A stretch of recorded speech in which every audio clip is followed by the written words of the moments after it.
Бүгінгі дәрігер білім мен технологияның символы, бірақ бірнеше ғасыр бұрын бұл мамандық адам өмірін сақтаумен қатар үрей тудыратын қызмет болған. Былғарыдан жасалған қара киім, ұзын қолғаптар, ал ең ерекше бөлшек құстың тұмсығына ұқсайтын маска.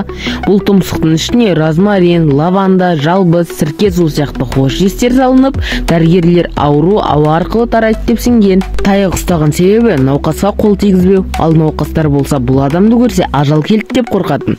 Себебі ол тек обадан өлген немесе өліп бара жатқан адамдарды ғана қарайтын. Ғылым дамыған кезде дәрігерлер кейде қан алу, жылануын қолдану, тіпті ауру адамды ыстық темірмен күйдіру арқылы емдейтін болған. Қазір күлкілі естілгенмен ол кезде бұл ғылыми әдіс саналатын. 17 ғасырда Еуропада кейбір дәрігерлер науқастардың рухын шығару үшін бас сүйегіне кішкене тесік жасаған. Бұны трепанация деп атаған. Ал кейбірі адам денесін алғаш рет ашқан кезде шіркеу тарапынан сотқа тартылған. Біз күн сайын жарықта өмір сүріп үйренгенбіз, ал жер астында мыңдаған метр тереңдікте күннің нұрын көрмей еңбек ететін адамдар бар. Олар кеншілер, адамзаттың нағыз төзім мен батылдықтың символы. Алғашқы кеншілер 5000 жыл бұрын мыс пен алтын іздеген. Олар тек балға мен тас кескішпен жұмыс істеген. Жер астында ауа жетпей, кейде тұншығып өлетін кездері болған. Кеніштер жарық болмағандықтан шам орнына отты шүберек қолданған.